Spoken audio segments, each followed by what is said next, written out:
Welcome to a new episode of Grip Shots. To the 150 viewers that saw our first episode, I want to tell you a huge thing. What's up, buddy? Hey. What's going on? Fine. Good. Who's Dummy? He's our new host. Your new host? Yeah. What's he gonna do? Demonstrate a front squat for you? And he's sponsored by Adidas. Sponsored by Yeah. Yeah, you can sponsor this. Yeah. Right, so Sorry. continue.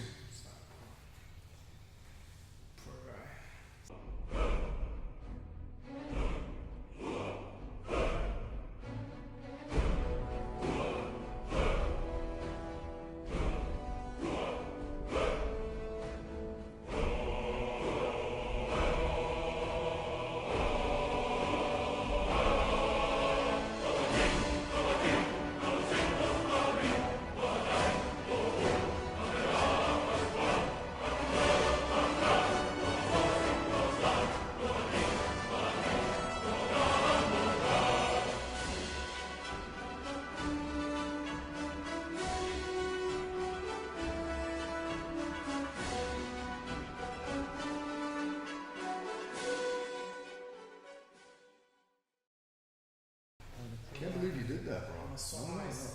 I don't care, man. I was saw here the first. positions. It's my show, man. It's my spot. Okay, give him another chance. Give him another chance at what? Kicking his ass? No, man. Tell me he auditioned for this shit? Please. So we're here now to talk about front squat. So let's talk a bit first of the difference with front squat and low bar or high bar squat or positioning. Well, basically, let's start with high bar versus low bar. Obviously, high bar and low bar are both placing the bar behind your head. So the high bar is placed at the highest point possible on the trapezius muscles. The low bar is obviously placed at the lowest point possible on the trapezius. As opposed to that, the front squat or the front bar squat is placing the bar in front of your head on your shoulders, which is possibly the highest point in all three squats in terms of placement or height on your body. So that's the main difference, if you like, between all three. Okay. So when you do a front squat, what are actually the muscles that you're actually using to do this exercise? Well, nothing really focuses on quads as much as a front squat, even to some extent more than a high bar squat or a high bar back squat.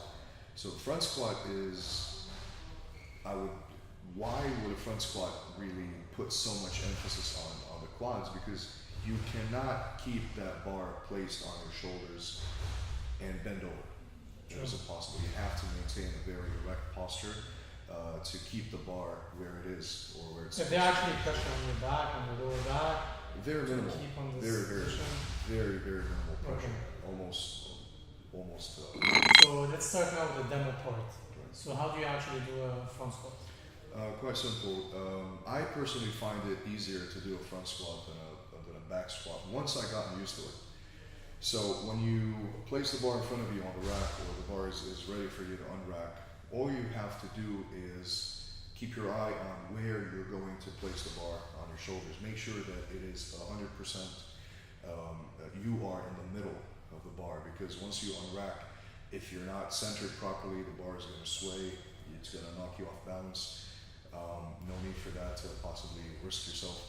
So approach the bar, place your front delts on the bar. A lot of people complain of pain that they feel on the clavicle. You're not really supposed to place the bar on the clavicle. You're supposed to sort of protract your scapula, pushing your scapula outwards and letting your shoulders roll forward. Creating this shelf to put the Exactly, bar on. exactly. You can use that word, creating like a shelf to place the bar on. So your front delts would cushion the placement of the bar on your shoulders, making it feel a little bit less painful on the bone. And then you can have the choice of either hugging the bar and placing your fingers on the bar and pulling, or you can place your fingers on the bar and pushing. So either put the fingers over and around the bar and just grab on tight to it, or just place your fingers and push the bar to keep it But that's mainly if you stable. don't have shoulder mobility. You have some athletes that grab the ball. Exactly. That's a different Yeah. case. You would have to still place the bar on the front belt, Sure. but you would hook your fingers You around know, the it bar. depends on shoulder mobility. Some people cannot Exactly. do that. So. Personally, I can't really do Me too. a hook grip, at least not comfortably, because my biceps are sort of big and they sort of act as a wedge against my forearm, so it's not easy for me to let my index finger reach my shoulder, even with weight. So So I maybe prefer- you should go for the most comfortable position. yeah. Even if you do try a hook grip at first and it doesn't work, it doesn't mean that it's not good for you. Mm. Maybe you just need to explore that over and over And again work until on you see if it's better for you or not. So now you grab the bar, you get out of the rack.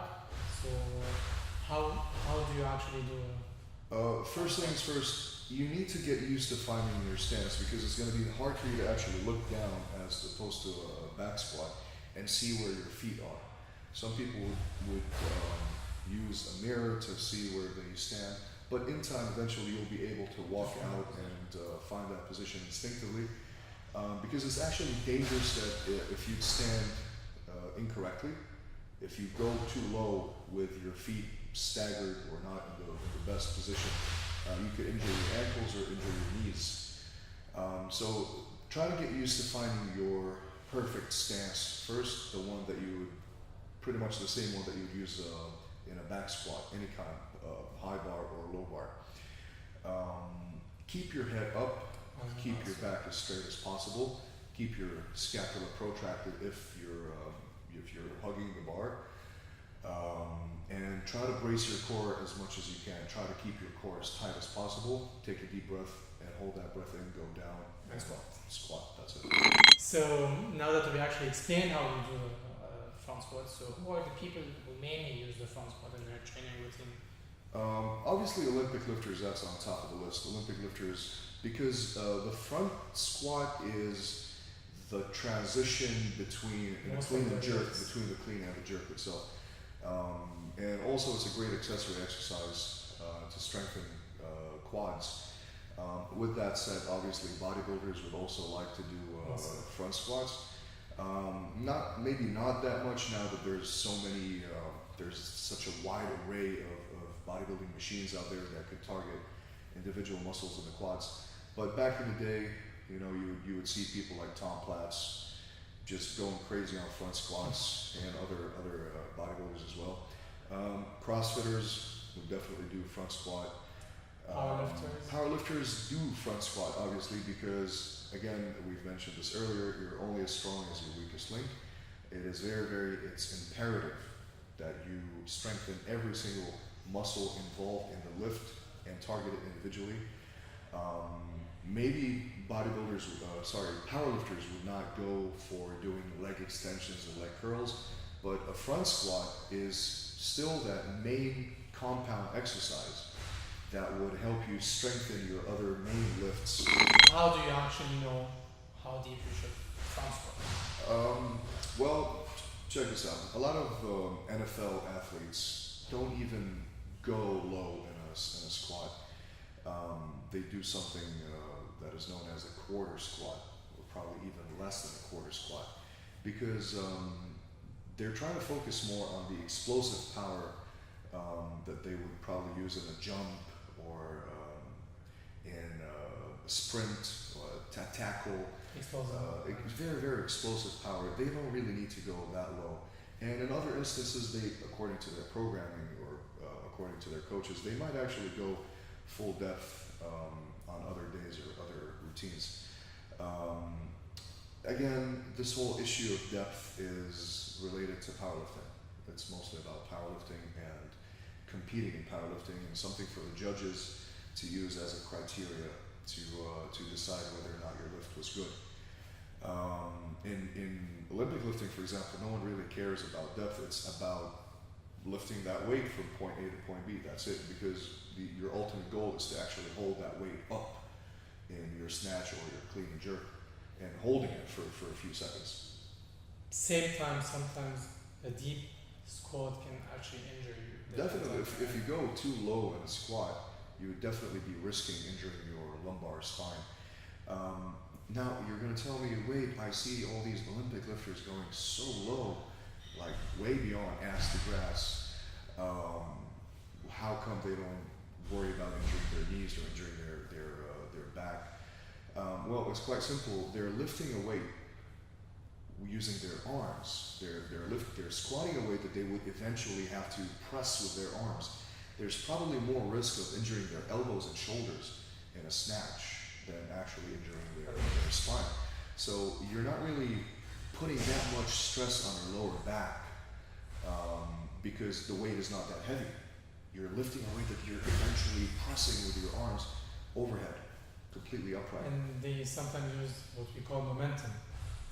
That's Their lifts, so it's exactly. much difference than Yeah, they're not really. It's not strength. It's more power. It's more speed, as you said, momentum. They're trying to generate as much momentum as they begin to clean the weight off the floor. And they don't really lift the weight up to them. They sort of dive under the bar and then catch it. So it's just a completely different sport. Now, bodybuilders, when they criticize someone's squat, they're probably the most correct, because the ultimate goal of any bodybuilding training is to completely target the muscle from its extreme to its extreme. So you want to work that muscle from a completely stretched position to a completely contracted position. But again, all of this has to happen within the confines of safety. You don't want to stretch that muscle too much. The same way as when you would do, for example, chest flies or pec flies, you don't want to overstretch your pecs and risk tearing them. And the same thing with the squat. You don't want to go too low in order to stretch your thigh muscles and end up with a back problem. Yeah, but there's also safety involved. So I'd rather you don't go too low and risk hurting your lumbar spine, or even your knees or you can get ankles. pelvic twist, for example. Yeah, you can get what we call a butt wink. Yeah. It's better that you do without that. But again, in Olympic lifting, you see that all the time. You see people going excessively low. So now that we know who actually used the front squat and how we should do the front squat and how beginners should approach the front squat first, as a first timer in the front squat, we would like to thank everyone who's actually subscribing to our channel and watching our episodes. This one, I hope it will actually help you, and if there are any comments, please put them below. Do you have anything to add before we leave for today? Would you like to say that you regret that you actually picked out our friend? Is your friend? Nope. I'm a person who has no idea what's happening. Yeah. So I should not get him. No, definitely not. Much better. Well, hope you enjoyed the 30 seconds appearance of our poor friend, and until then, We're stuck. see you next time. Peace.